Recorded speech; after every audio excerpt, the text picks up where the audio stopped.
Night settles over the desert like a slow exhale. The world is wrapped in a hush so deep it feels sacred.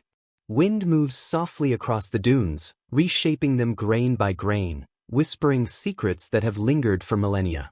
Under a pale crescent moon, the sand gleams like water frozen in motion, an endless sea without tide or shore. There is no sound but the wind, no life but the stars, and yet something ancient seems to breathe beneath the surface, patient, waiting, remembering.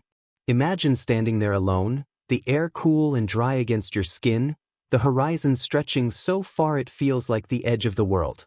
Each step sinks gently into centuries of forgotten dust. Somewhere under your feet lies a city. Not ruins, not rubble, but a city once alive with laughter, trade, faith, and fire. Its streets once echoed with footsteps and song. Its walls once glowed under the same sun that burns above us now. And then, one day, it was gone, swallowed whole by the sands it was built upon. People speak of lost cities as if they belong to myth. Atlantis beneath the waves, El Dorado in the jungle, Iram of the pillars beneath the dunes. Stories told around fires, legends that blurred across centuries until they felt like dreams. But every legend begins with truth.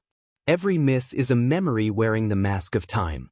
Beneath this desert, far beyond what the eye can see, that truth still sleeps. It waits, untouched and unseen, for someone to listen. For thousands of years, travelers crossed this wasteland without knowing what lay below. Caravans passed over its resting place, their camels leaving faint prints above buried towers. Storms erased the signs. Wind carried away the voices. All that remained was a faint whisper in old texts, the tale of a city punished by the gods, a place so proud it defied heaven and was struck down. The locals called it by many names, but one name endured longer than all the rest: Ubar, the city of 1,000 pillars. Tonight, as we travel through the story of that forgotten world, I want you to imagine the sand not as emptiness, but as memory. Every grain a fragment of time, every dune a monument to what once was. In the glow of the moon, the desert becomes a library of silence. Somewhere in its stillness, the past is waiting to be read again. The story of Ubar is not just the story of a place. It's the story of how time devours even the greatest of human dreams. Long before the pyramids rose, before the first empires carved their names into stone, this place thrived. Traders spoke of it with awe, a city of immense wealth, its towers gleaming in the sunlight, its markets alive with music and scent. It was said that the air itself shimmered with incense, that its rulers walked among pillars taller than any tree, that its people believed they had tamed the desert. For a time, perhaps they had. But history has its way of reclaiming what pride forgets. Now, the desert guards their secret well. The winds that sweep across these dunes carry more than dust, they carry echoes. Sometimes, in the still of night, explorers swear they hear faint sounds, the chime of a bell, the rhythm of distant drums, the sigh of something ancient just beneath their feet. They dig and search, driven by obsession, drawn by the impossible, the idea that beneath this endless expanse lies a lost world untouched for 4,000 years. The human desire to uncover the past is older than history itself. We dig not only to find cities, but to find ourselves, to remember what we were before time turned us into forgetful wanderers. The desert, indifferent and infinite, buries everything eventually: bones, dreams, empires, names. And yet, within that silence lies something immortal, a whisper that refuses to die. The sands may cover cities, but they cannot erase the longing that built them. Close your eyes and imagine the horizon as dawn begins to break. The first light spills across the dunes, revealing waves of gold and amber stretching in every direction. Somewhere beneath that beauty, beneath the illusion of emptiness, stone walls still stand, covered in dust but defiant. Their builders are gone, their language forgotten, their gods silent.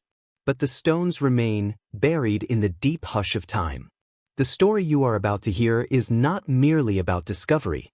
It is about resurrection, how the earth hides what it loves, how silence preserves what arrogance destroys. It is about the power of patience, of endurance, of mystery that refuses to vanish even when forgotten. The lost city beneath the sand is both a place and a parable, proof that everything humanity builds eventually returns to dust, yet nothing truly disappears. As the wind sighs across the dunes tonight, let it carry you back across 4,000 years. Let it brush against the echoes of a city that once glittered in the sun. Beneath your feet, the world turns slowly, and history stirs in its sleep. Somewhere below, deep under the shifting sands, Ubar still dreams, waiting for the moment its story will rise once more into the light. It began with something small, almost unremarkable. A shard of pottery, no larger than a hand, glinting beneath the relentless Arabian sun. The year was 1932, and the men who found it were not chasing legends, they were chasing water. Nomads and explorers moved across the edge of the Rub al-Khali, the empty quarter, one of the most desolate places on Earth. They were searching for an oasis rumored to lie somewhere beyond the dunes. What they found instead was the first breath of a lost civilization. The desert did not give up its secrets easily. Days turned to weeks, the heat crushing, the horizon mirage blurred. Sand clung to every seam of clothing and stung the eyes like salt. But beneath that harsh silence, something beckoned. As they dug shallow pits for wells, they began to uncover fragments, pieces of ancient stone, pottery patterns no Bedouin could recognize, a corner of a wall unlike anything seen in the nearby settlements. To the untrained eye, they were relics without meaning. But to a handful of archaeologists who arrived later, they were whispers from an age beyond memory. Word spread quickly among scholars and wanderers. The British explorer Bertram Thomas had once heard tales from the Bedouin of a city buried by the wrath of God. Hugh Lawrence of Arabia, had called it the Atlantis of the sands. These stories had always been dismissed as folklore, poetic exaggeration carried by the wind. But now, under the weight of a sun older than empires, that myth began to shift. It began to feel less like legend, and more like a secret waiting to be proven true. Each morning, the men rose before dawn to beat the heat. They carried picks, brushes, and the kind of quiet hope only those who chase ghosts can understand. The sound of metal striking sand echoed softly, rhythmic, like a heartbeat beneath the earth. Every handful of sand removed revealed something older, something impossible. A carved stone with inscriptions that did not belong to any known kingdom. Fragments of pottery painted with patterns never seen before. Foundations that suggested a city far larger than any oasis village. The wind, as always, fought them. Every day it erased their footprints, buried their progress, demanded patience. It was as if the desert itself did not wish to be disturbed. But curiosity is a force stronger than sand or sun. When the first true wall was uncovered, smooth, weathered, half-submerged, a hush fell over the team. They stood in the blazing heat, silent, realizing they were the first people in thousands of years to touch the bones of this city. Beneath their hands lay the proof of something the world had forgotten. The excavation deepened. They followed faint outlines that seemed to lead nowhere, as if the city itself were playing a trick. What they uncovered did not fit the geography, the trade routes, or the timelines known to historians. It was too old, too advanced, too perfectly lost. One archaeologist described it in his journal as a place swallowed by time itself, where even memory has turned to dust. Yet the deeper they went, the more undeniable it became. This was not just a ruin. It was a world. At night, the desert turned cold, and the wind howled like an animal over the dunes. The campfires flickered, their smoke rising into the star-strewn void. Around those fires, the men spoke in low tones about what they had found, and what they might awaken. The Bedouin guides warned them to leave, to let the sands keep their secret. The city was cursed, they said. The earth opened and took it. But the archaeologists couldn't stop. They were no longer searching for water, or artifacts, or proof. They were searching for the impossible, a legend made real. Days blurred together. The excavation site became a labyrinth of half-exposed walls and broken pillars. The sand was alive, shifting, hiding, revealing. Photographs were taken, sketches drawn, samples labeled carefully under lantern light. And yet, the mystery only deepened. The carvings didn't match any known script. The pottery's glaze was unlike anything from nearby cultures. Each discovery raised more questions than it answered. It was as though they had stumbled upon a civilization that had risen and vanished before history began to write its records. In one corner of the site, buried beneath a meter of compacted sand, they uncovered what appeared to be a circular structure, perhaps a well or a shrine. Its stone rim was worn smooth, its center filled with compacted dust and faint traces of ash. Something about it felt sacred. The men gathered around in silence, brushing away the last of the sand with trembling hands. When the light caught the stone just right, faint symbols became visible along its edges, the mark of a people who believed in the power of the desert itself. Each artifact, each clue, was like a heartbeat from the past. And with each one, the realization grew stronger. This place had not merely existed, it had thrived. For centuries, perhaps longer, this had been a living, breathing city. A place of wealth, of ritual, of pride. The very air seemed heavy with echoes. Somewhere beyond the dunes, a storm began to rise, sweeping over the site like a warning. The desert, as always, reminded them who was in control. When the storm passed, half their work was gone. The sand had swallowed trenches, buried the walls once more, erased the paths they had traced. It was as if the desert had grown jealous, unwilling to share what it had kept hidden for so long. Yet the men did not despair.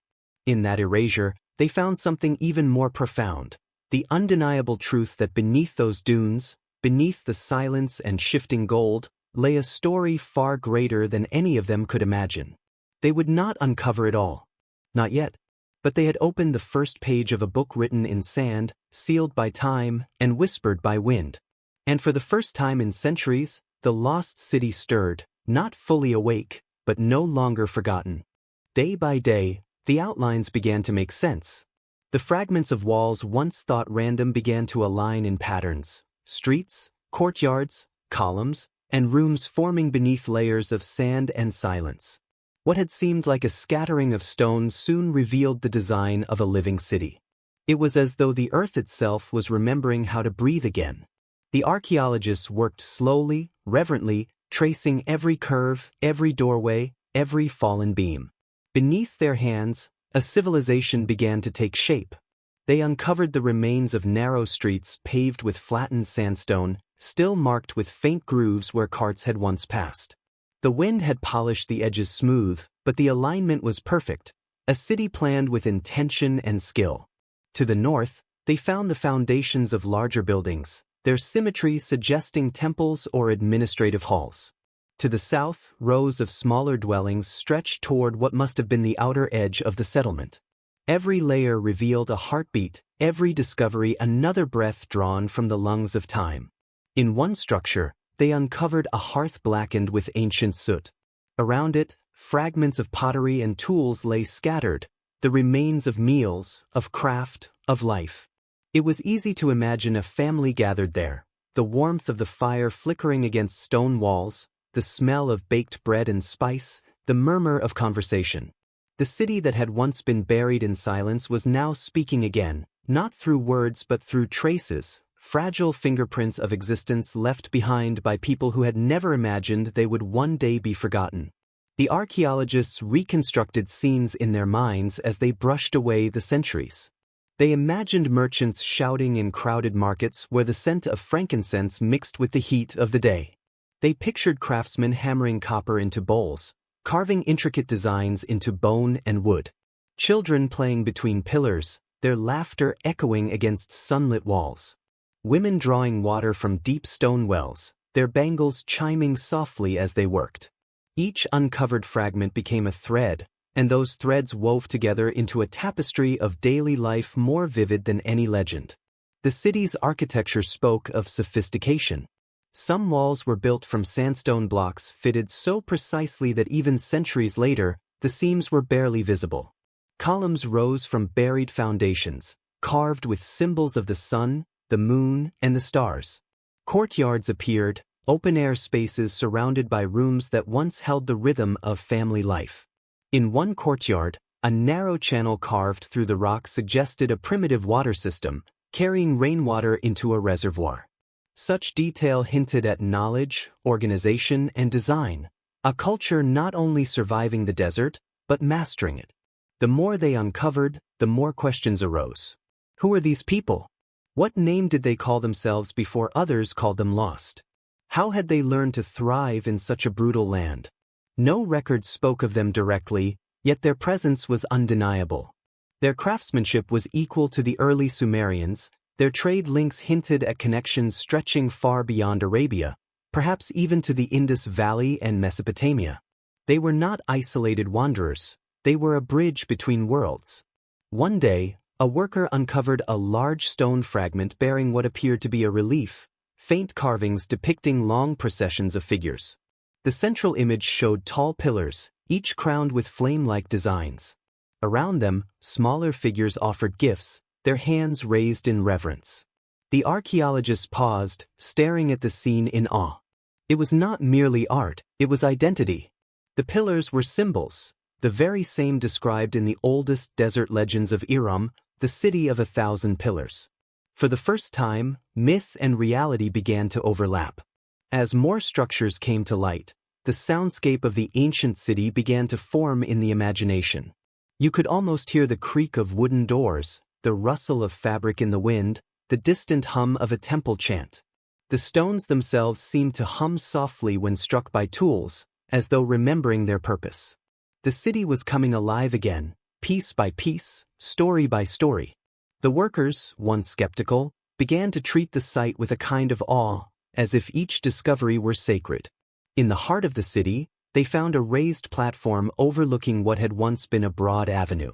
Its edges were lined with remnants of decorative columns, some fallen, some still standing defiantly against the centuries. Beneath one of them, an archaeologist uncovered the base of a bronze statue, a figure long gone, melted by time, but its feet still anchored in place. Whatever had stood there must have been important, perhaps a ruler, a deity, or a guardian watching over the city. It reminded everyone that this was not just an archaeological site. It was once a world filled with belief, ambition, and light.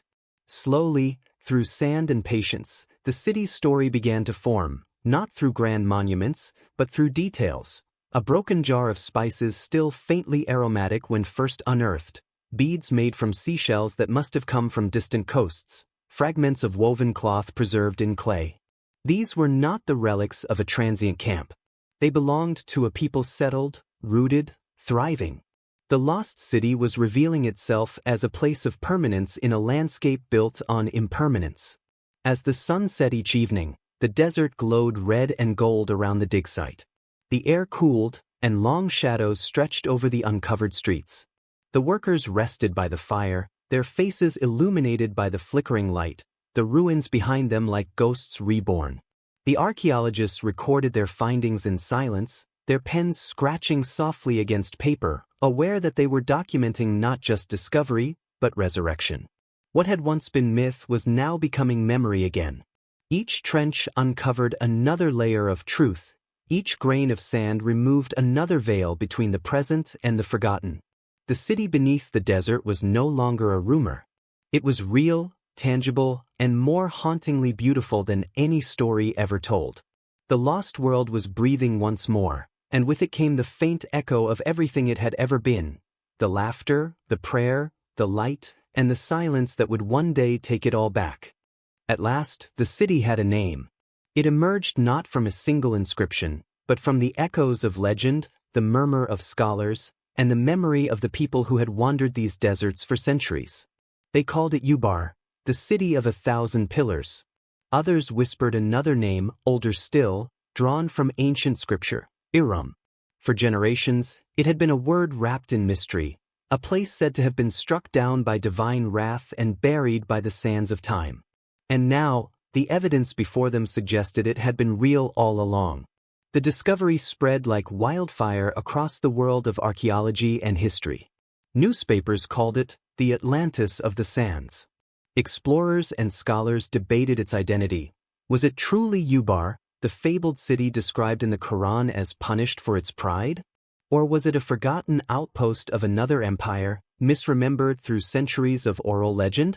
The air around the excavation seemed to vibrate with excitement and disbelief. For the first time in thousands of years, a story once considered myth had found its shape in stone.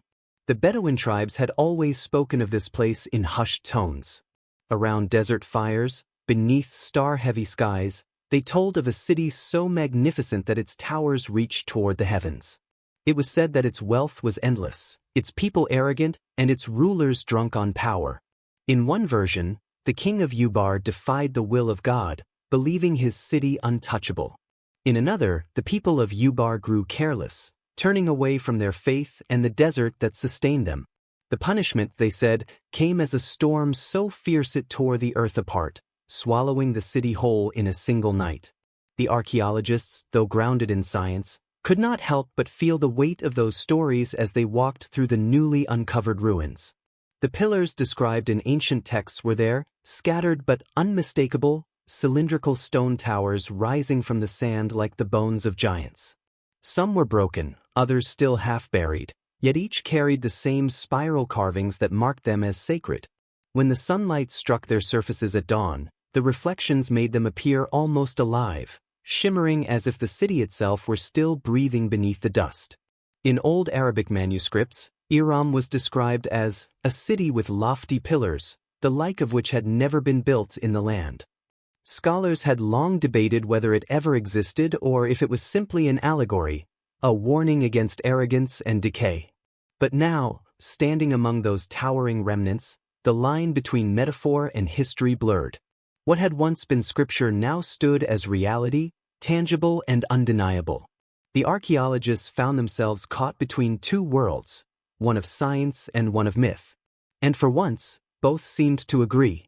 One evening, as the sun bled orange over the horizon, the lead archaeologist stood atop a dune and looked down at the site. The city lay below like an open wound in the earth, walls, columns, and roads half revealed, half buried. The air shimmered with heat, and a fine layer of dust hung in the light like smoke.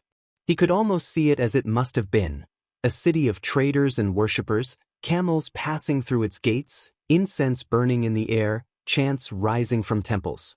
The line between vision and memory blurred. He realized then that the legends had never exaggerated the grandeur of Ubar. If anything, they had fallen short. The deeper the team dug, the clearer the city's purpose became. This was not a simple settlement. It had been a hub, a nexus point of the incense trade routes that stretched from Oman to the Mediterranean. Frankincense and myrrh, the lifeblood of ancient commerce, once flowed through these streets. The caravans that crossed the desert had made Ubar rich beyond imagining. With that wealth came art, architecture, and power, and perhaps, inevitably, pride.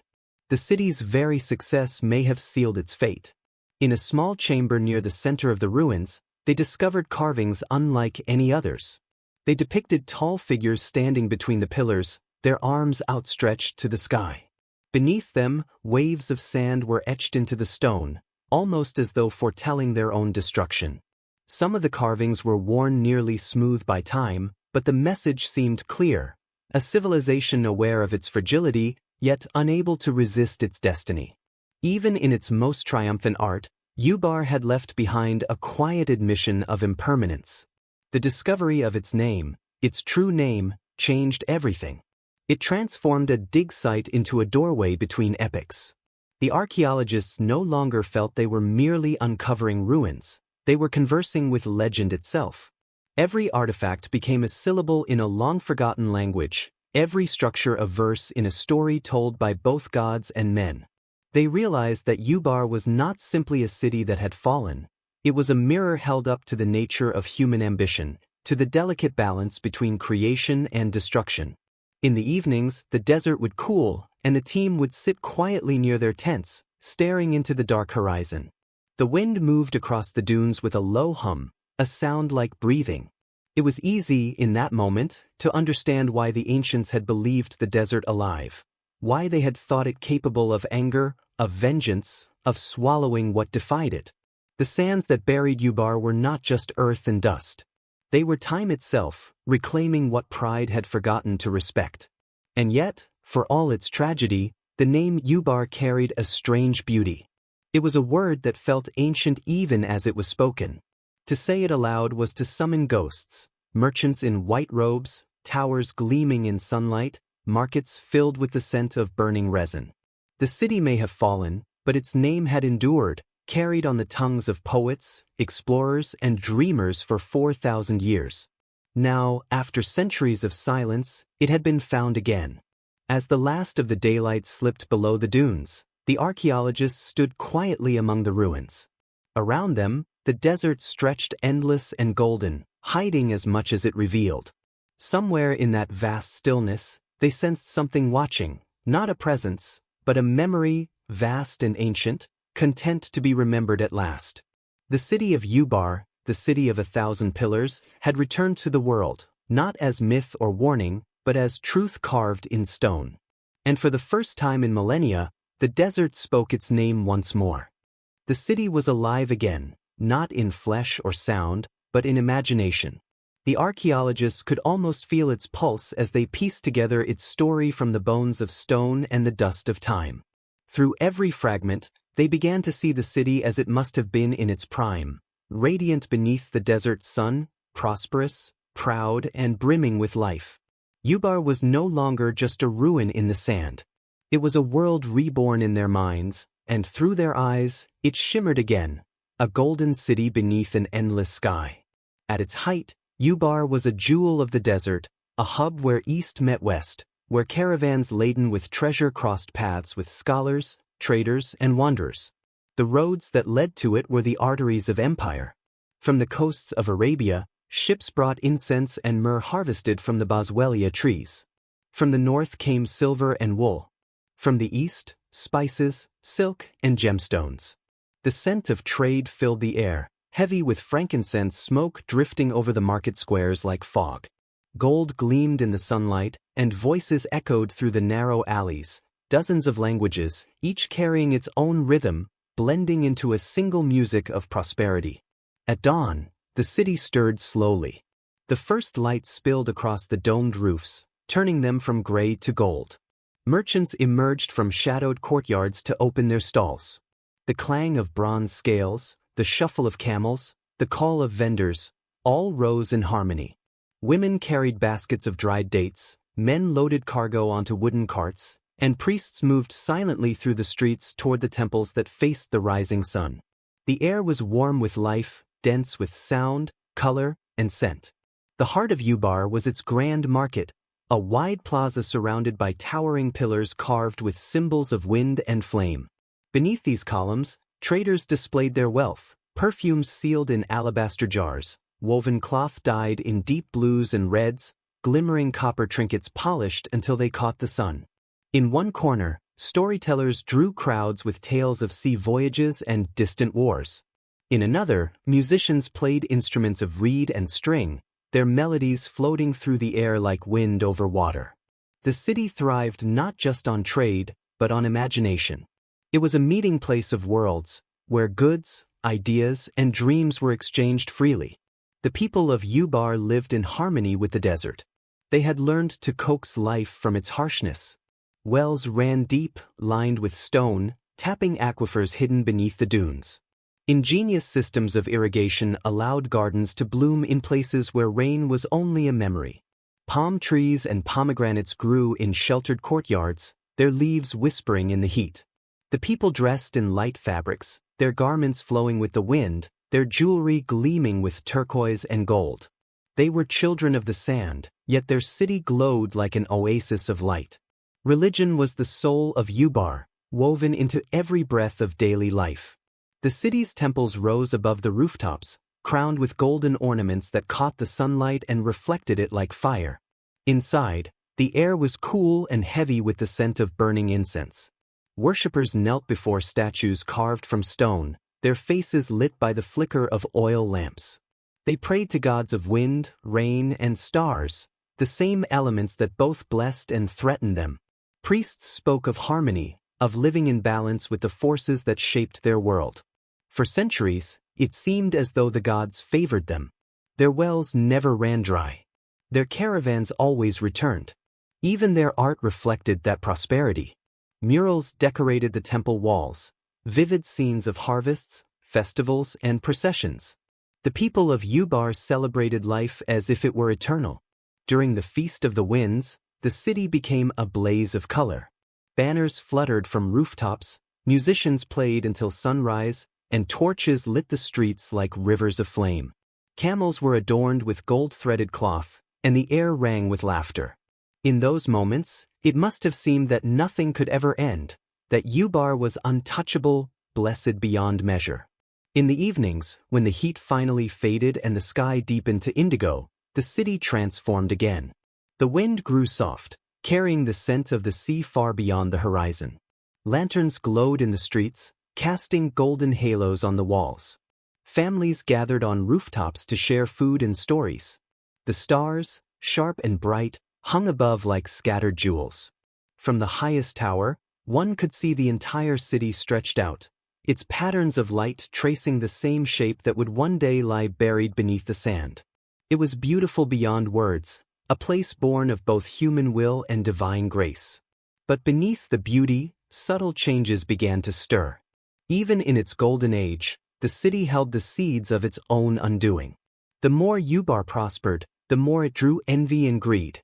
Caravans came heavier with gold, leaders grew prouder, and the line between reverence and arrogance began to blur. Some said the gods gave them everything they desired, only to watch how they would use it. Others believed that Ubar's greatness was never meant to last, that no city, no matter how radiant, could outshine the desert forever. For now, though, none of that mattered. The people lived as though tomorrow would always come, as though the desert would always bow before them. The city pulsed with life, with trade, faith, laughter, and song. And for centuries, it stood as a miracle in the heart of emptiness, a shining dream that defied the silence around it. If one were to walk through its streets in those days, they would see children chasing each other between sun-warmed walls, hear the sound of hammers shaping bronze, smell the mixture of spice, smoke, and myrrh thick in the air. They would feel the hum of life itself, vibrant and unstoppable. And though none of them could have known it, each sound, each scent, each footstep would one day become part of the memory the desert would keep, a perfect moment of balance before the fall. It began with whispers, small changes, so subtle that few noticed at first. The winds that once came softly from the sea began to shift, carrying with them a dry, biting edge. The wells, once full and clear, seemed to take longer to refill after each draw. Traders spoke of strange storms to the north, of sand swallowing entire caravans. The people dismissed it at first, for how could a city as mighty as Ubar, blessed by the gods, rich in faith and fortune, ever fall to something as ordinary as wind and dust? But the desert had a memory older than their prayers, and it had begun to stir. The first real sign came one morning when a caravan arrived 3 days late. The camels staggered into the city gates with foam on their lips and fear in their eyes. Their drivers spoke of dunes that moved in the night, of entire paths that vanished by morning. They said the desert was alive, restless, swallowing the old trade roads one grain at a time. The elders gathered in the temple to pray for calm, but the priests' voices trembled as they spoke the old blessings. The incense rose in thin, crooked lines, like smoke from a dying flame. As the seasons turned, the heat grew heavier and the skies grew pale. Rain clouds no longer drifted from the sea. The gardens, once lush and fragrant, began to fade at their edges. Palm leaves turned brown, and fountains that once sang with falling water now whispered faintly or stood silent altogether. Children stopped playing in the open courtyards. Dust gathered on doorsteps that no one swept away. Yet still, the people clung to hope. They told themselves that the gods were testing them, that if they prayed harder, traded more, built higher, the favor of heaven would return. But the gods, if they listened, gave no answer. Greed began to gnaw where faith once ruled. The merchants, desperate to keep their wealth, raised prices on food and water. The poor suffered first. Wells were guarded at night by armed men. Rumors spread of theft and betrayal, of traders hoarding supplies in secret. The city that had once been united by prosperity began to fracture under fear. Neighbors stopped trusting one another. Families fled northward in search of fertile land, but few returned. Those who did came back with empty hands and hollow eyes, speaking of wastelands where villages once stood. Even the wind changed its voice. It no longer sang through the streets, it howled. It clawed at doors and shutters, slipped through cracks, and filled every corner of the city with the hiss of drifting sand. The desert was no longer a distant horizon. It was moving closer, swallowing fields and outposts that had stood for generations. Some said it was the wrath of the gods for human arrogance, that Ubar had grown too proud, too rich, too sure of its immortality. Others whispered darker tales, that the city's rulers had turned their wealth toward forbidden rituals, seeking power beyond the mortal realm. The truth, as always, lay somewhere in the silence between belief and fear. One night, a storm rose like none before. The sky turned black without warning, and the air trembled with thunder. Lightning tore across the horizon, revealing walls of sand taller than any tower. The people ran through the streets, clutching their children, their voices drowned in the wind. The temples shook, their golden crowns vanishing into darkness. Columns cracked, rooftops caved, and fire spread through the market. In the chaos, the priests cried out, their chants lost in the roar of the desert. The storm did not last hours, it lasted days. When at last it ended, the city was unrecognizable. The once grand avenues were buried beneath mounds of sand. The market lay silent, its treasures hidden beneath a golden shroud. The wells were sealed by dust. Survivors wandered the ruins, calling for family, for friends, for the gods who had forsaken them. There was no answer. The sun returned, cruel and unrelenting, blazing down on a city that was no longer alive. Some say a few escaped, those who fled before the final storm. They carried with them fragments of memory, a scrap of cloth, a carved idol, a handful of sand from the streets where they had once played. They told stories of the city that had vanished overnight, swallowed whole by the desert. Others claimed that Ubar had sunk into the earth, drawn down by divine punishment, its towers turned to dust in a single breath. Whether truth or myth, all agreed on one thing: the city was gone. For centuries afterward, travelers crossing that part of the desert spoke of strange sounds beneath the dunes, the echo of distant bells, the murmur of voices carried on the wind. Sometimes, when the moon was high and the air was still, they said they could see the outline of a city shimmering just beyond reach, glowing faintly like a mirage. The Bedouin called it the City of 1,000 Ghosts. Others called it Atlantis of the Sands. But whatever its name, it had become a warning, a tale whispered beside campfires about the danger of pride and the power of the desert to reclaim what it had once allowed to exist. The sands shifted endlessly, hiding all that remained. Statues, temples, homes, all buried beneath layers of time. The desert, indifferent and eternal, kept its secret well. The winds that once carried the scent of incense now carried only silence. Ubar's name faded from maps, its memory reduced to myth. And yet, beneath the surface, the city still slept, preserved in the stillness of centuries, waiting for the day someone would find it again, and disturb the dust that had so patiently guarded its story. For more than 3,000 years, the desert kept its secret. The dunes shifted like waves, rising and falling, reshaping the land until no trace of Ubar remained above the surface. Travelers crossed that endless sea of sand without knowing what lay beneath their feet. Empires rose and fell, languages changed, faiths were born and forgotten, but Ubar remained buried, locked in silence.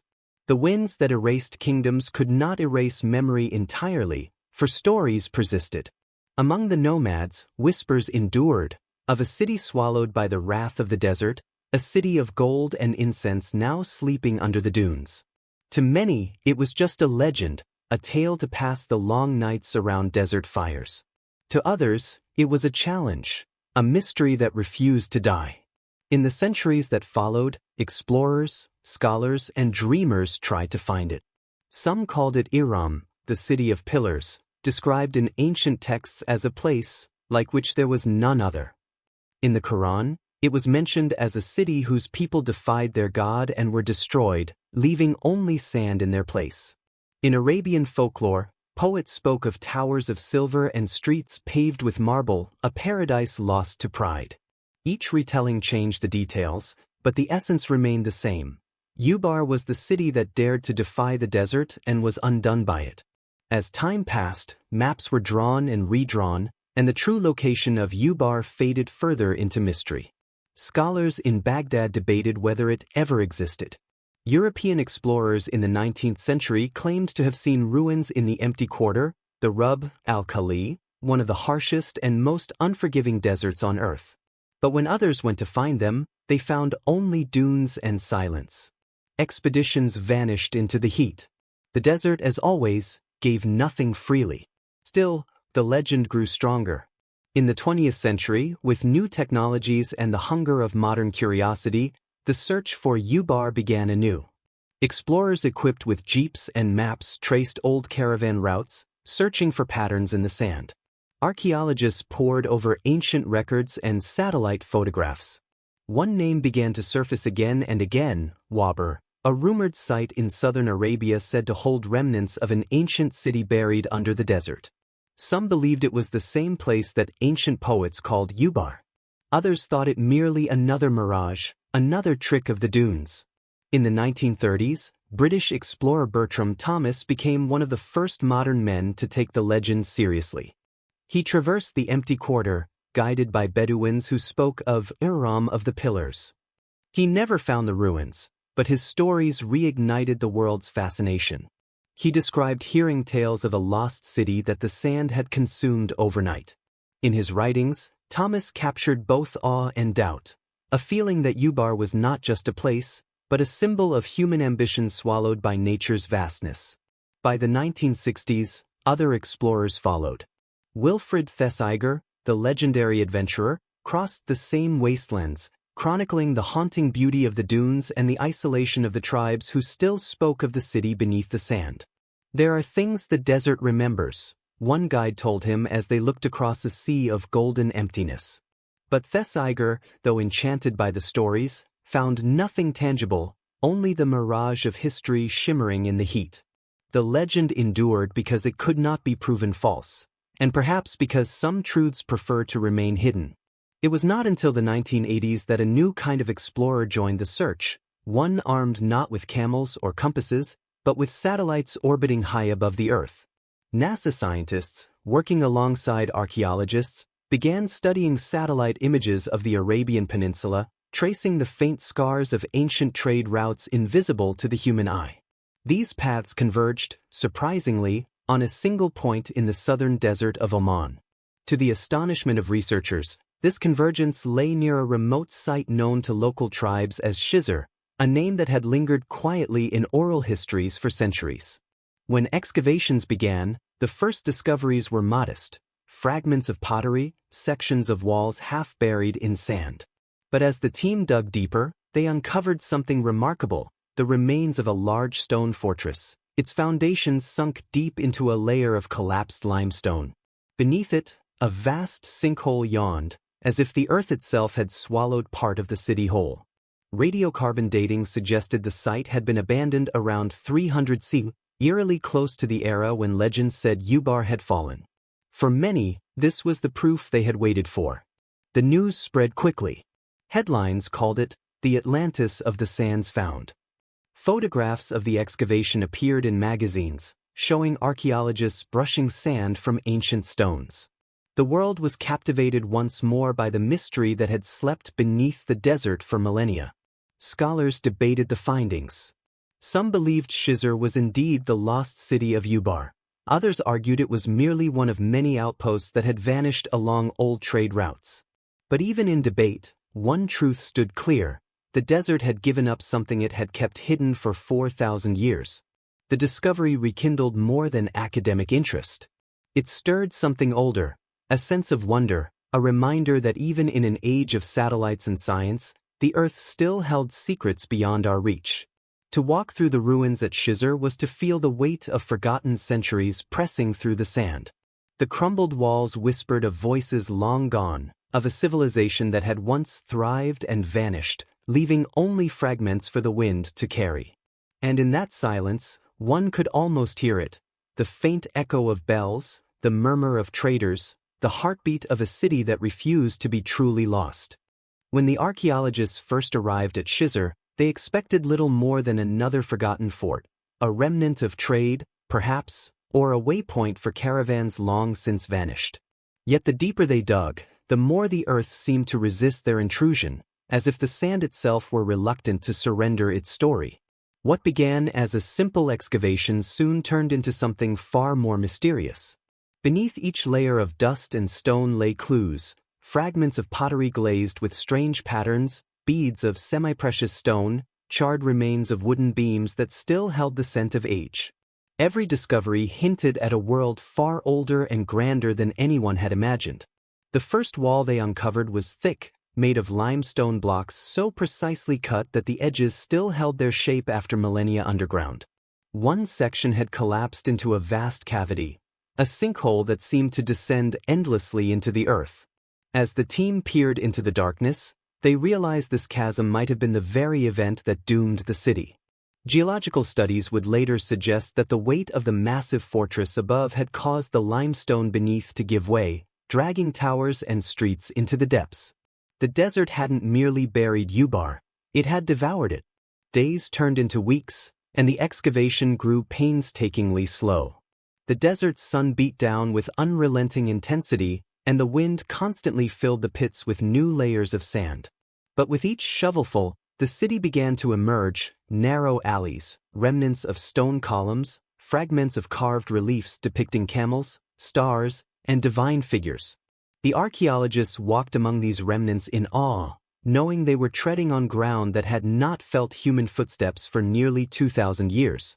It was as if time itself had paused here, waiting for the right moment to awaken. Among the most remarkable discoveries was a cache of clay tablets etched in ancient South Arabian script. Though damaged, they revealed the names of rulers, trade accounts, and references to caravans that carried frankincense, the lifeblood of Ubar's wealth. These records described a city that had been both sacred and strategic, a crossroads of commerce and devotion. The people who lived here were not mere wanderers, they were masters of trade, architects of faith, and builders of beauty amid desolation. Their city had been a miracle, a defiance of nature's silence. And yet, as the archaeologists studied the collapsed walls, it became clear that the very ingenuity that built Ubar had also sealed its fate. The surrounding terrain bore witness to the catastrophe.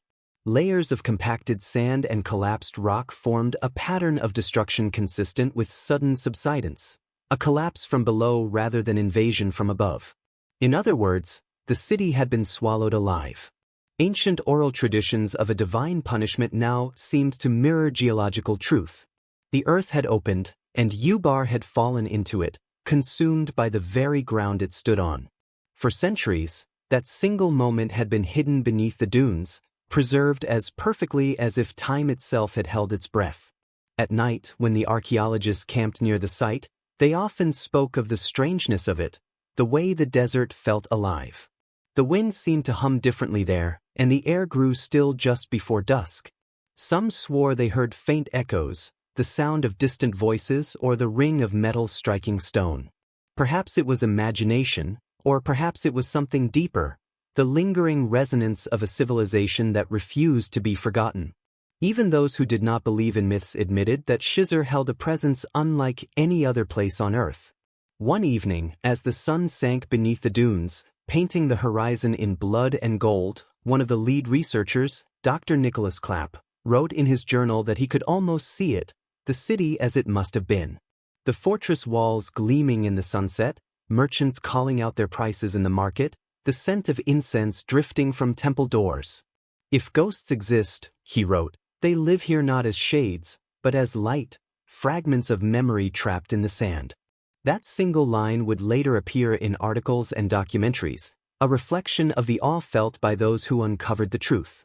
As news of the discovery spread, the world turned its gaze toward the empty quarter.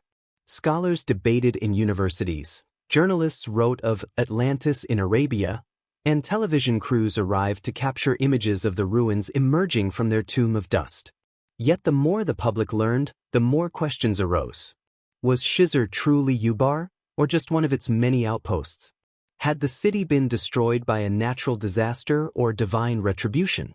Did the sinkhole collapse first, Or did the sandstorm come before? Even after the dig concluded, the mystery of Ubar only deepened.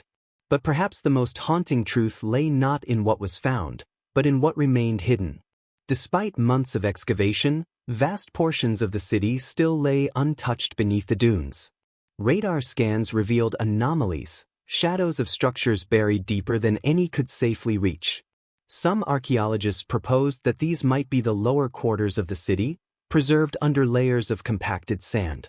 Others warned against disturbing them, fearing further collapse. And so, once again, the desert began to reclaim what had been exposed. The wind carried fine dust back into the trenches, filling them grain by grain, as though the earth were healing its own wound. By the time the dig was finally closed, much of Ubar's surface had already vanished again. Only a small section remained visible, a handful of stone arches and foundations surrounded by dunes.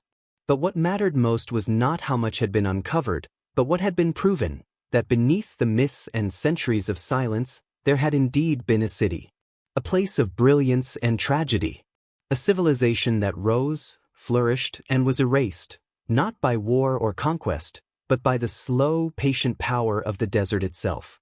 Standing on the edge of the ruins, watching the sun set over the sands, one could feel the enormity of it, not just the discovery, but the reminder it carried.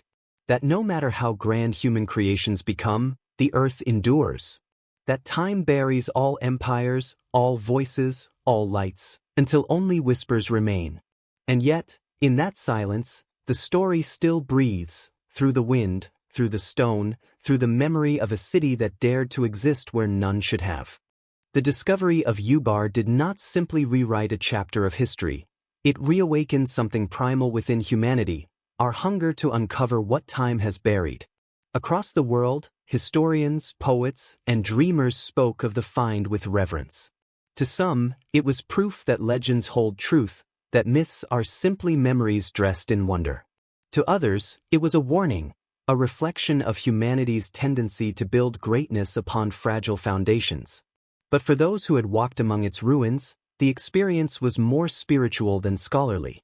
Standing within the sunken walls of Ubar was like standing inside the echo of eternity. It reminded them that every civilization, no matter how mighty, is ultimately at the mercy of the earth it stands upon. Scholars soon began to piece together a fuller picture of the city's life and death.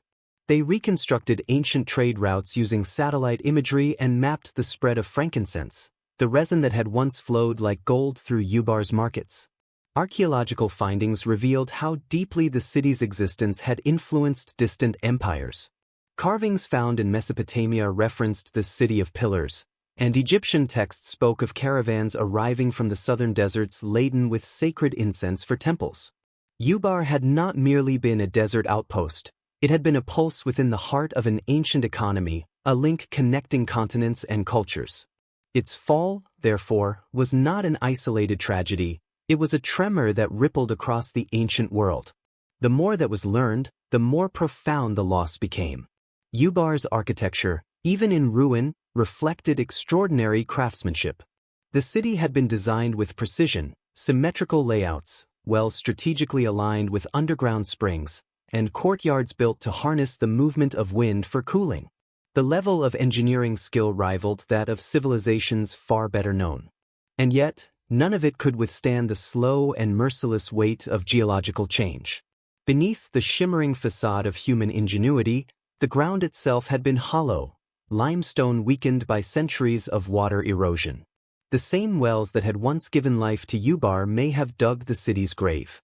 As scientists examined the geological layers beneath Shizr, they found evidence of a massive collapse, a sinkhole that opened like a wound in the earth.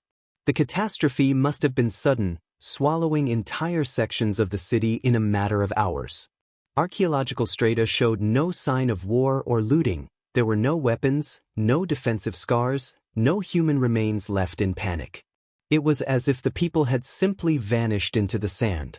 The desert's vengeance, it seemed, had come quietly, not as fire or flood, but as silence swallowing everything. In the years that followed, researchers continued to study the ruins with new tools: radar mapping, 3D reconstruction, and chemical analysis of ancient trade goods. Each discovery deepened the narrative of Ubar's grandeur and its fate. They found traces of frankincense residue in pottery shards, confirming that the city's wealth had indeed come from its control over the incense trade. This resin, burned in temples across the ancient world, was once worth its weight in gold. It was said to carry prayers to the heavens, a fitting irony, perhaps, that the same substance that had lifted voices to the gods had also built the city that the gods would later bury. Yet the mystery of Ubar refused to stay confined to science. Beyond the archaeologists and scholars, it touched something deeper in the collective imagination. Writers called it the desert's Atlantis. Filmmakers recreated its story in documentaries and dramas, filling the screen with images of golden towers and roaring sandstorms.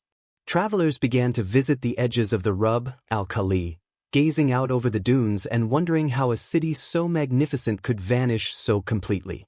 Each visitor left with the same quiet realization that time does not destroy, it conceals, and that somewhere beneath the surface of even the most barren landscape, a fragment of eternity still waits to be remembered. Among the Bedouin, the legend of Ubar was no longer just a story for children. It became a tale told with reverence, a reminder of humility. They spoke of how the desert gives and takes, of how arrogance draws the attention of unseen forces. Some elders claimed that when the wind shifts at night, carrying a certain low hum, it is the breath of Ubar stirring beneath the dunes. Others said the desert keeps the city alive not in stone, but in memory, that as long as someone speaks its name, it will never truly be lost. Over time, the site at Shizr became both a pilgrimage and a paradox. Visitors came with reverence, yet every footstep risked disturbing the balance the desert had created. Archaeologists struggled between preservation and exploration, how to learn from Ubar without awakening the same forces that destroyed it. The desert, patient as ever, watched and waited. Its sands continued to shift, covering and uncovering fragments as if reminding the world that discovery is only temporary, that some stories belong to silence.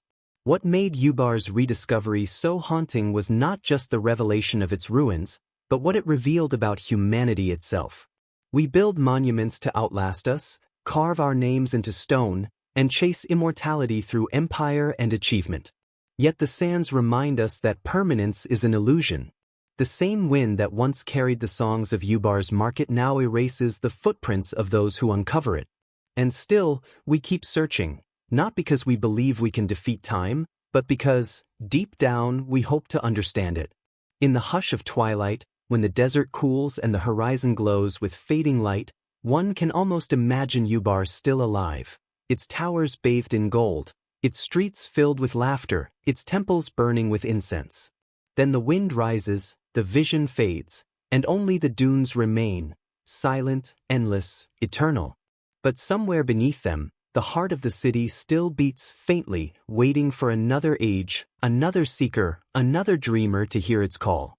The rediscovery of Ubar marked more than the unearthing of an ancient ruin. It became a meditation on time, pride, and the cyclical nature of human ambition. For centuries, men had searched the world for signs of greatness, for proof that our creations could endure against the vast indifference of nature.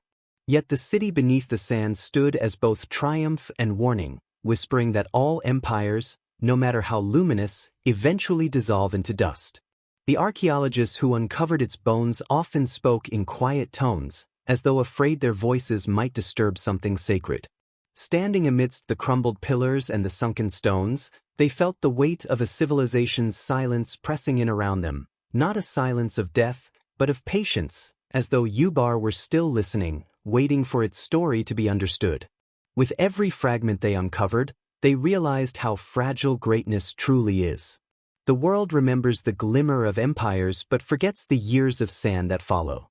Ubar had been a marvel, a city of trade and worship, its light visible for miles across the desert. And yet, it had fallen not through conquest, nor through war, but through the simple and relentless laws of nature. The very earth beneath its feet had shifted, the ground hollowed by water long gone, until the weight of its own glory brought it down. Its story was not of defeat, but of inevitability, a reminder that even beauty must bow to the slow rhythm of time. The explorers who walked its ruins often spoke of a strange feeling, a stillness that seemed to stretch beyond sound. Some described it as reverence, others as dread. The wind carried the faint hum of something eternal, not a ghost, but a memory echoing through the grains of sand. One archaeologist wrote that when he touched the stone of the collapsed tower, it felt warm, as if it still remembered sunlight. Another said that standing there was like standing at the edge of the world, caught between what once was and what will never be again. The ruins did not mourn. They simply existed, timeless and unmoved, as if reminding humanity that everything returns to the same silence. In time, documentaries and historians would call Ubar the mirror of civilization. It reflected not only the past, but also the present, the way modern societies, too, built towers of glass and steel over fragile foundations, believing themselves immune to the same fate. The story of Ubar became more than a legend unearthed. It became a metaphor for the human condition. We build, we rise, we believe we are eternal, and yet the forces that humble us are often the ones we cannot see: the slow erosion of values, the collapse of balance, the quiet weight of time pressing downward. The desert's lesson was not punishment but perspective, that nothing built on arrogance can endure forever. And yet, Ubar was not just a warning, it was also proof of endurance. Though buried for millennia, it had not been erased. Its story survived in fragments of song, in the whispers of nomads, in lines of scripture, and in the imagination of those who refused to stop searching. Against all odds, the city had returned, not as it was, but as an idea reborn, an echo strong enough to bridge 4,000 years. It stood as a testament to memory itself, to the persistence of human curiosity, and to the strange partnership between destruction and discovery. When the archaeologists packed their tools and the excavation came to an end, the desert began, almost immediately, to reclaim what they had uncovered. Winds rose, soft but steady, carrying fine grains back over the open ground. Within months, much of what had been revealed began to blur again beneath shifting dunes. It was as though the earth was closing its eyes, satisfied that it had told enough for now. The ruins slept once more, not lost but resting. Those who had walked there left with more than photographs and data. They left with reverence. The desert had spoken, and in its silence, it had told a truth deeper than words. At night, under the endless canopy of stars, some of the team would return to the site alone. They would stand at the edge of the sinkhole and listen to the wind swirling within it. The sound was strange, hollow yet musical, like the faint resonance of a song half-remembered. One of them said it sounded like breathing, like the city itself was alive, dreaming in the depths of the sand. They knew that, in a way, it was true. History never dies, it only changes form. The spirit of Ubar lingered not in its stones, but in the awe it inspired, a reminder that even in ruin, there is beauty, even in silence, meaning. When dawn broke, the desert shimmered gold again, endless and pure. The archaeologists watched the horizon fade into heat, knowing that beneath that sea of light lay countless other secrets, waiting for their turn to be remembered. Ubar was only one story among thousands, a single voice in the great chorus of civilizations that had risen and vanished before us. And yet, it spoke clearly, softly, eternally. Its message was simple, that everything humanity builds, no matter how magnificent, is but a breath against the wind, fleeting, fragile, but not meaningless. Because even as the sand erases, it also preserves. It buries to protect. It silences so that someday, when the time is right, the earth can speak again. And when it does, it will tell the same story it told through Ubar, of creation and collapse, of pride and wonder, of loss and rediscovery. It will remind us that history is not gone, it only sleeps, waiting for the next voice to awaken it. Beneath every desert, beneath every forgotten ruin, there is always another story waiting to rise, shimmering faintly beneath the sand. In the years that followed Ubar's rediscovery, the world's fascination with the city grew into something almost spiritual. Museums curated exhibits around its artifacts, fragments of pottery, beads of glass, a broken tablet inscribed with symbols whose meanings were still debated. Visitors would stand silently before these relics, whispering as though in the presence of something divine. Yet beyond the academic excitement and the headlines, a quieter transformation was taking place, a reawakening of how we think about time, impermanence, and the stories buried beneath our feet. Ubar was no longer just an archaeological site. It had become a mirror held up to humanity's endless yearning for connection with the past. For the scientists who had worked on the excavation, life after the discovery was marked by a strange emptiness. They had touched something timeless, and returning to the ordinary world felt disorienting. Many described dreams of the desert, recurring visions of endless dunes, glowing under the moonlight, with faint outlines of towers shimmering just below the surface. The desert had left its mark on them, not just through the work but through the silence they had learned to listen to. It was a silence that seemed to hum with knowledge, one that made them question how much of history remains unspoken, how many cities and lives had already been erased without even a trace of memory. The story of Ubar spread far beyond academia. Poets wrote verses about this city of 1,000 whispers. Filmmakers reimagined its fall in sweeping cinematic epics, while philosophers used it as an allegory for the dangers of unchecked ambition. Even in classrooms, children heard of Ubar, not just as a city lost and found, but as proof that legends sometimes hide in plain sight. The tale captivated the imagination because it blurred the line between myth and truth. It spoke to something deep and human, the need to believe that what we create can outlive us, that even after centuries of silence, our voices can still be heard in the wind. And yet, there was something sobering about Ubar's return. It reminded the world that progress does not always mean permanence.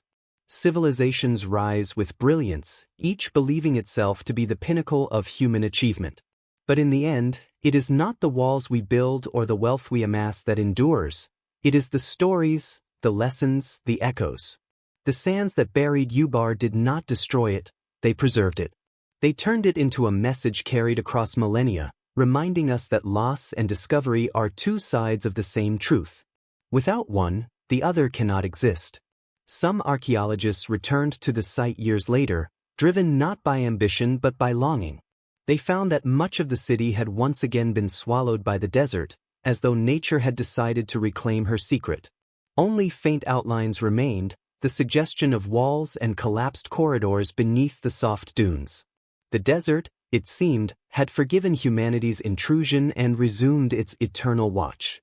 Standing there, the returning researchers felt something close to peace. They understood now that uncovering Ubar had never been about conquest, it had been about listening. Listening to the earth, to silence, to time itself. As night fell, they would set small lanterns around the excavation site. The flickering light danced across the sand, giving shape to ghostly patterns that looked almost like shadows of the past. In those quiet hours, it was easy to imagine the hum of ancient markets, the distant call to prayer, the soft laughter of a civilization that once thrived here. The air was heavy with nostalgia, not just for what had been lost, but for the realization that nothing ever truly disappears. Every footprint, every breath, every heartbeat leaves an imprint, not always visible but always there, just beneath the surface of the present. Historians began to call Ubar a time capsule of human truth. It showed how easily history could vanish and yet how effortlessly it could return when the world was ready to remember. It taught that forgetting and remembering were both part of the same natural rhythm, like the tide, retreating and returning, shaping the coastline of memory. Some scholars went further, suggesting that the story of Ubar should change how we see our own cities. Perhaps the skyscrapers and highways of today were not so different from the towers of the lost city, symbols of a civilization convinced of its endurance. And perhaps, one day, they too would lie buried, waiting to be rediscovered by a people yet unborn. The desert's lesson lingered. For those who had once stood at the edge of that gaping sinkhole, where the city had collapsed into its own shadow, the memory remained vivid. They recalled how the wind seemed to carry whispers, how the sunlit dunes shimmered as if alive, and how, beneath it all, there was a stillness that felt eternal. It was as though Ubar itself had been watching, patient and knowing, through all those centuries. The city's rebirth had not been an accident, it was an invitation. A reminder that the past never truly leaves us. It simply waits, hidden in silence, until we are quiet enough to hear it again. As years passed, the story of Ubar began to feel less like a discovery and more like a dream that had visited humanity, brief, luminous, and deeply affecting. Yet its impact endured. Writers and dreamers spoke of it as though it were a symbol for all that is lost in time. The forgotten cities, the vanished languages, the faces erased from memory. But Ubar's message was not one of despair, it was of renewal. The sand may bury, but it also protects. What sleeps beneath it is not gone, merely waiting. And so, the legend continued to breathe, softly, endlessly, in the quiet heart of the desert. Long after the excavation had ended and the last of the equipment had been packed away, the legend of Ubar began to move beyond the boundaries of history and archaeology. It drifted into the realm of philosophy, into that quiet space between what can be proven and what can only be felt. For those who studied the site, it was impossible not to think of it as something more than an ancient ruin. It was a reflection of humanity itself, our brilliance, our fragility, our longing for eternity. Every grain of sand that covered its walls was a verse in a much larger poem, one that spoke of the endless cycle of creation, collapse, and rebirth. In the world's great museums and universities, the relics of Ubar rested under glass, glowing faintly under controlled light. Visitors would lean close, reading the plaques and imagining the world those objects once belonged to, a world of merchants and mystics, of bustling markets and sacred towers gleaming under the desert sun. But as fascinating as the artifacts were, it was the silence around them that seemed to speak the loudest. People left those halls thoughtful, subdued, often glancing back one last time as though expecting the relics to whisper something as they turned away. There was a strange comfort in knowing that a civilization so utterly lost could still reach across millennia and touch the present. Writers began calling Ubar the city that dreamed in silence. The phrase captured something essential, the idea that the city had never truly died, only slept. Its rediscovery had awakened not just its stones but a part of humanity's imagination that had long been dormant. It inspired songs, novels, paintings, and even pilgrimages. Travelers crossed deserts just to stand in the place where myth had become real, to feel the ancient wind against their faces, to watch the sun sink beneath the dunes and wonder what other cities, what other lives, still slept beneath the world's surface. In the quiet moments before dusk, the air shimmered with the warmth of the day's end, and one could almost believe that Ubar was still breathing below. But beyond its romance, Ubar carried a lesson, one that grew heavier the longer humanity studied it. It reminded us that our greatest achievements are not measured by what we build, but by what we remember, by how gently we leave our mark upon the world. The people of Ubar had built something magnificent, but their glory had been fragile, dependent on forces they could neither control nor predict. Their downfall was not punishment, but balance, the earth reclaiming what had been borrowed. And yet, even in their disappearance, they had left something priceless behind, a message that endurance does not mean defying time, but accepting it. Philosophers wrote that the sands of Ubar represented the breath of the universe, constant, shifting, eternal. The same wind that once carried the scent of incense through the city's streets now whispered through the bones of its ruins. Time had not destroyed Ubar, it had transformed it. It was no longer a city of stone and trade, but one of story and spirit. In that transformation lay a kind of immortality, not the kind built with towers or gold, but the kind born of memory and awe. Even those who knew little of its history could feel it, a subtle sense of reverence, as if Ubar had become part of something larger than itself, a living metaphor for the resilience of human wonder. And so, the desert became a kind of shrine. Pilgrims and scholars alike would arrive not to dig, but to listen. They came with cameras and notebooks but often left them untouched, content instead to sit in the vast silence and feel the rhythm of the wind. Many described an overwhelming calm there, as though the weight of centuries dissolved in that endless golden horizon. Under the night sky, with its infinite sweep of stars, the world felt ancient and new all at once. The same constellations that had guided the traders of Ubar still glittered above, untouched by time, unburdened by memory. It was humbling and strangely healing.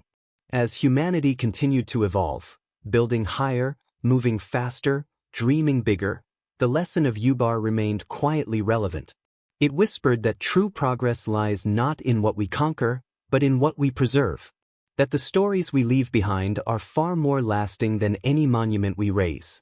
In classrooms, teachers used Ubar as an example not only of archaeology but of humility, a reminder that the ground beneath our feet holds the bones of our ancestors and the echoes of every civilization that dared to believe itself immortal. The story of Ubar urged a gentler way of seeing the world, one where memory and respect guide ambition, and where the sands of time are not feared, but honored. In later years, as climate and desert winds continued to shift, parts of the excavation site vanished once more. The sinkhole deepened, the markers faded, and even the pathways once used by researchers became indistinguishable from the natural dunes. It was as though the earth had chosen to close the chapter again, not out of cruelty, but as part of an eternal rhythm. Those who returned found it peaceful, almost sacred. Standing where the city once stood, they no longer sought to reveal what was buried, but to understand why it had been buried at all. They realized that the sands of Ubar were not a veil hiding the past. They were the past and the future intertwined. At sunset, when the last light spilled across the dunes, the landscape seemed to breathe. Shadows stretched long, merging with the horizon, and the desert glowed in quiet gold. Somewhere beneath, in the stillness of the earth, the bones of Ubar rested undisturbed. The world above had changed. Nations had risen and fallen, languages had evolved, and history had rewritten itself 1,000 times. Yet the city remained, unchanged, eternal, patient. It waited, not for rediscovery, but for remembrance. For as long as there were dreamers willing to look at the desert and wonder, Ubar would never truly be lost. When the final chapter of Ubar's story began to unfold, it did so quietly, as though the world itself wanted to listen.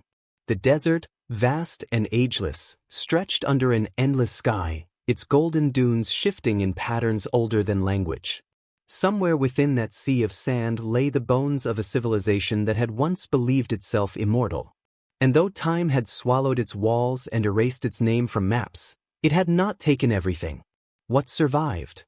In memory, in myth, in the fragile persistence of human curiosity, was far greater than stone. The lost city beneath the sand had become something timeless, something that lived in the space between history and dream. The rediscovery of Ubar had once been treated as a triumph of science, a victory of modern technology over the mysteries of the past. But as the years passed, it became clear that it was something deeper, an encounter between humanity and its own reflection. The archaeologists who had found it were not just excavators of ruins. They were storytellers, translators of silence. In the brittle shards of pottery and the crumbled outlines of towers, they heard the rhythm of an ancient heartbeat. Each artifact, no matter how small, carried the weight of a vanished world, a piece of a story that had waited 4,000 years to be told. Yet the more they learned, the more they understood how little could truly be known. Ubar had become both answer and question, revelation and riddle. There was something humbling in that realization, that even with all our technology, all our knowledge, there remain truths the earth keeps to itself.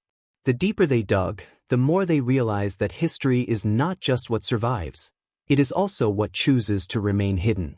For every city like Ubar that emerges from the sand, countless others sleep undisturbed, their stories locked in stone and silence. Some scholars began to wonder whether the desert itself was a kind of guardian, keeping balance between revelation and forgetting. Perhaps it understood what humanity often forgets, that memory must have mystery to stay alive.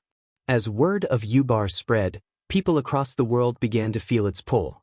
It wasn't just curiosity, it was longing, a sense that something essential, something older than civilization, stirred in that place. Travelers came not for discovery but for connection. They stood at the edge of the great emptiness and felt time slow around them.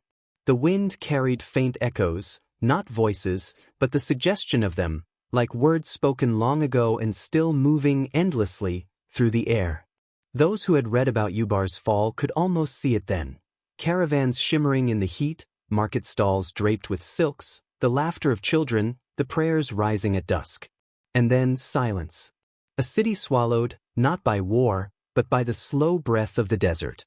The legends said Ubar had fallen because of pride, that its people, blessed with abundance, had turned away from humility, and so the earth itself consumed them.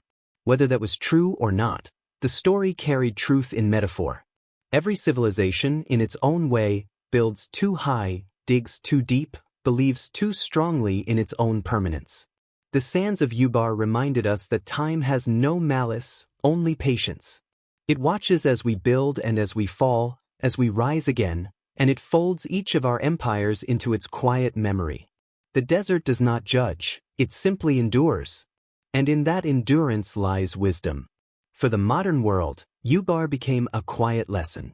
It whispered that progress is not the same as preservation, that knowledge without reverence becomes noise.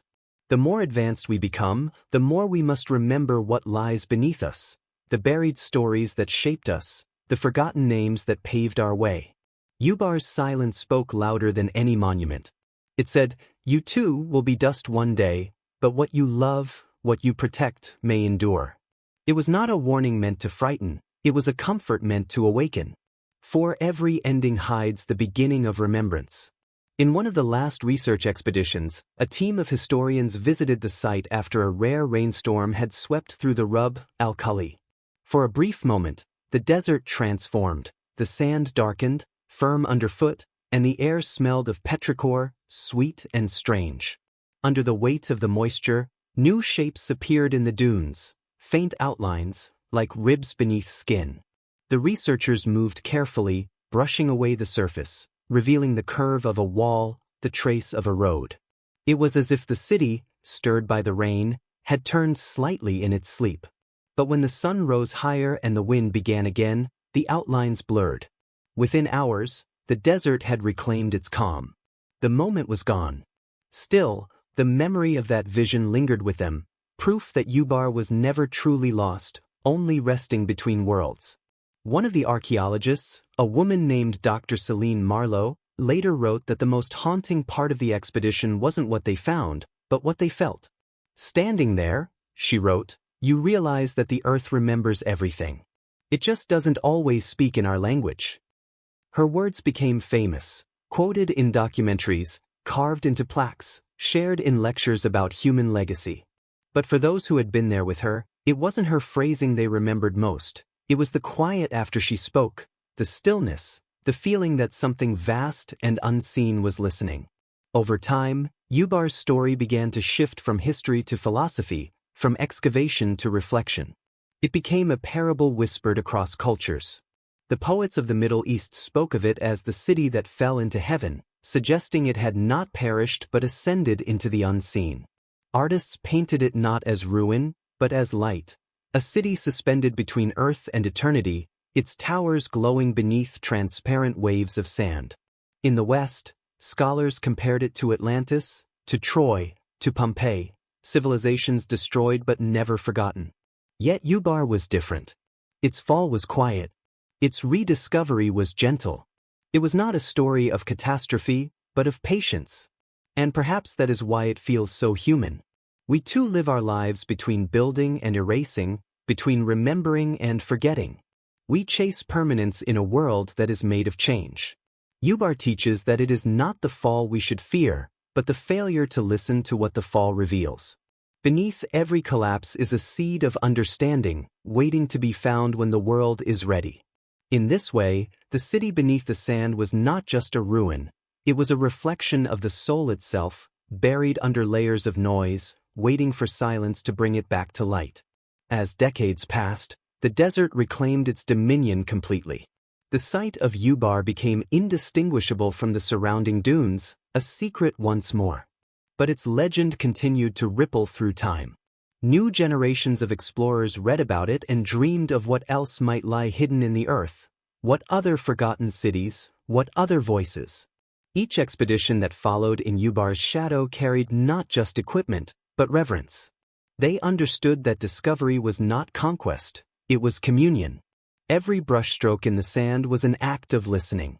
Every ruin unearthed was a dialogue between the living and the dead. And so, humanity learned, slowly, quietly, that history is not behind us. It is beneath us, around us, within us. The city beneath the sand was proof of that. It had waited for millennia, not to be worshipped or claimed, but to be heard. And in hearing it, we heard ourselves. We recognized the fragile beauty of our own creations, the temporary nature of our triumphs, and the eternal strength of our desire to remember.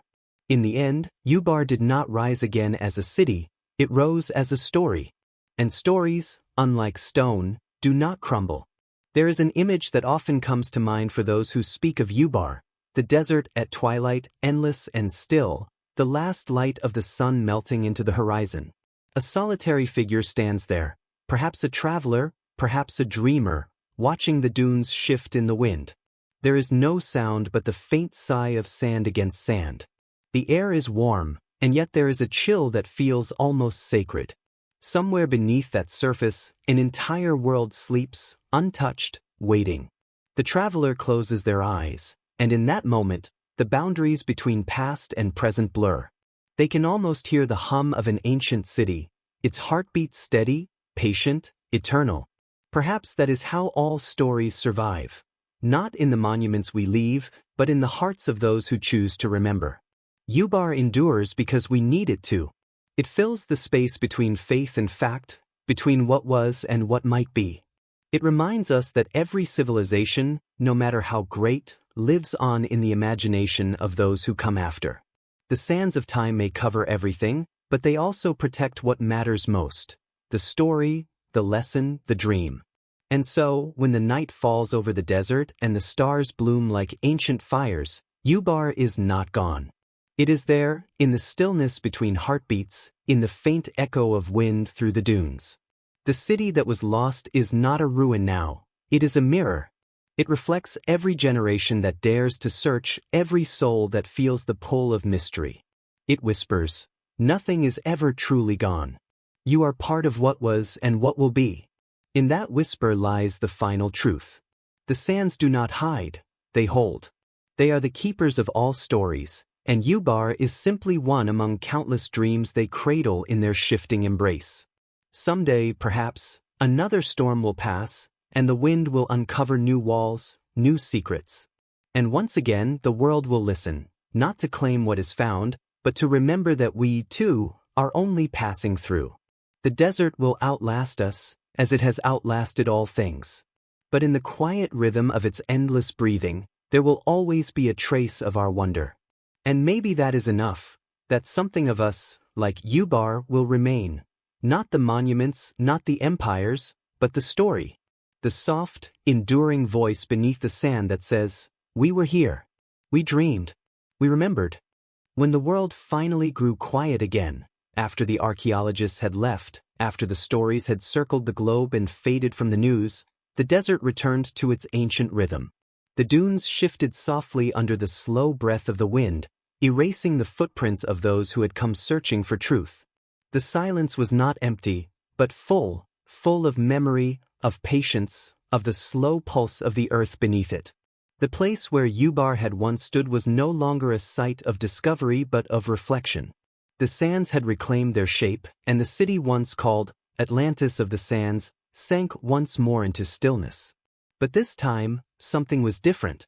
The world remembered. Humanity had learned to listen to what the desert was trying to say. It began not with grand monuments or scientific triumphs, but with quiet conversations, in lecture halls, in small desert camps, in the fragile glow of firelight. Scholars, poets, wanderers, and philosophers all found themselves drawn to the lesson of Ubar, as if the city itself had become a teacher. They spoke of how easily civilizations vanished, how the sands of time did not discriminate between kings and shepherds, how progress and loss were intertwined. The rediscovery of Ubar had not just unearthed a city, it had unearthed humility. It had reminded humanity that all its empires and inventions were but temporary arrangements in the vast architecture of time. The more people studied the city's ruins, the more they began to see echoes of themselves. Its streets, once bustling with trade and laughter, had vanished without a trace, much like so many modern cities would one day vanish. The researchers who pored over ancient inscriptions realized that the words carved into the stone were not so different from the words we write now: stories of love, trade agreements, songs to gods, warnings to future generations. They saw themselves reflected in the dust. They began to understand that Ubar was not a relic from a different world, but a mirror held up to our own. Every generation believed it had conquered the future, yet every generation eventually sank into history. At night, when the desert cooled and the stars unveiled themselves in uncountable brilliance, the camp around the excavation would fall silent. Some nights, a few of the team members would stay awake, wrapped in their blankets, staring up at the endless canopy. There was a feeling of smallness there, not despairing but peaceful. The kind of humility that comes from realizing you are part of something immeasurably vast. Beneath them lay the bones of a civilization that had dreamed, built, and fallen. Above them stretched the same stars that those ancient builders had once prayed to. The connection across 4,000 years was unspoken but undeniable. The silence between those two eternities, sky and sand, held a truth deeper than any discovery. Years passed, and the story of Ubar began to move like a river through culture and memory. Artists painted its imagined skyline, filmmakers recreated its fall in haunting, dreamlike sequences. Philosophers wrote that it was not merely a place but a state of being, the point at which human ambition meets the inevitability of time.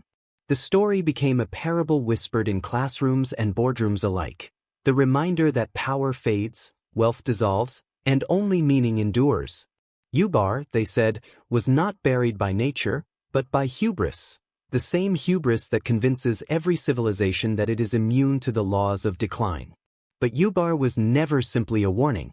Its rediscovery had awakened a gentler, wiser kind of awe, one rooted not in fear of loss, but in reverence for impermanence. It showed that to be buried is not the same as to be forgotten. The sand that covered Ubar was not cruel, it was kind. It shielded the city from destruction, preserving its bones for the moment when the world was ready to remember. In that sense, the desert was both destroyer and guardian, erasing and protecting, silencing and preserving. And in this paradox lay the city's truest lesson, that endings are often beginnings wearing different faces. The people who continued to visit the site did not come seeking gold or glory. They came to sit in silence, to listen to the wind, to feel the ancient weight of time pressing gently on their skin. The desert, they said, had a heartbeat, faint, steady, endless. It was the same rhythm that had carried through Ubar's markets, through its songs and prayers, through the centuries of silence that followed.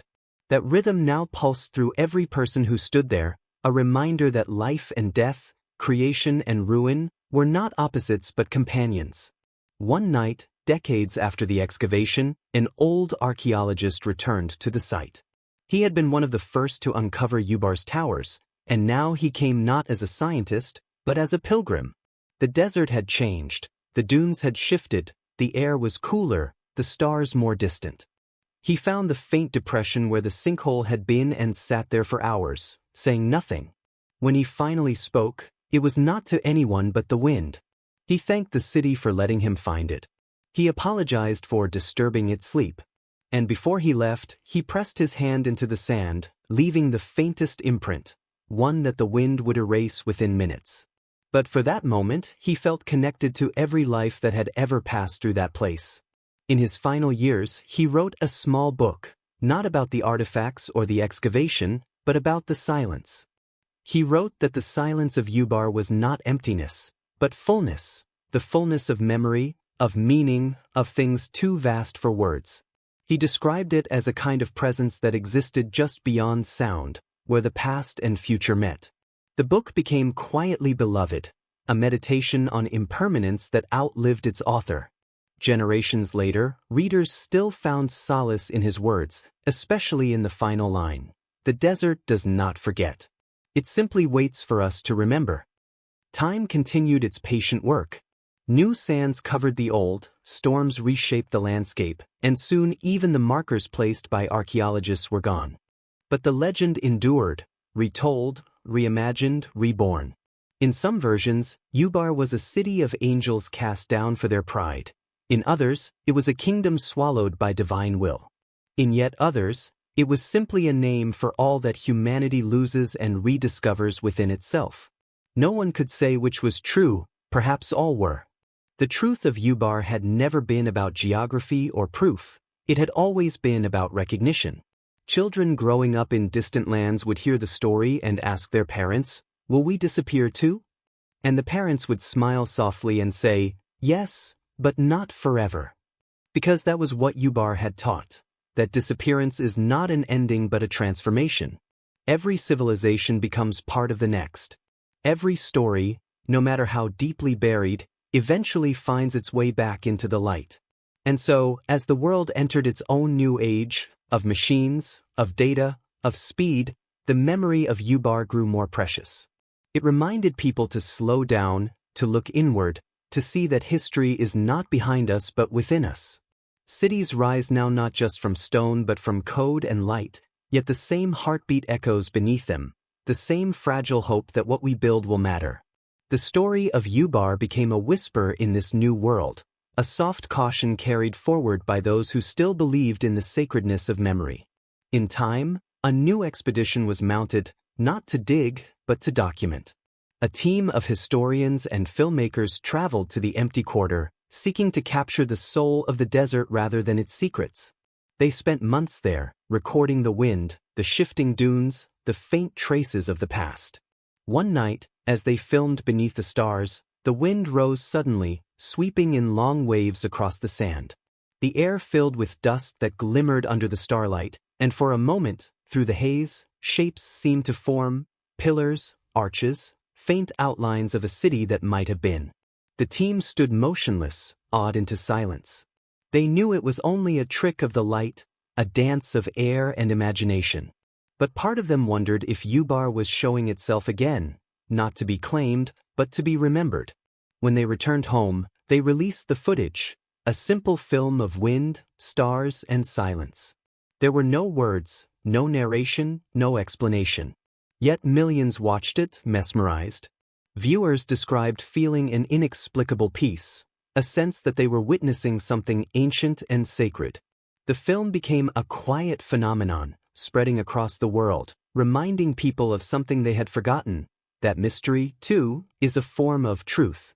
That what cannot be fully known still has the power to move us, to change us, to humble us. In the years that followed, the desert continued to shift as it always had.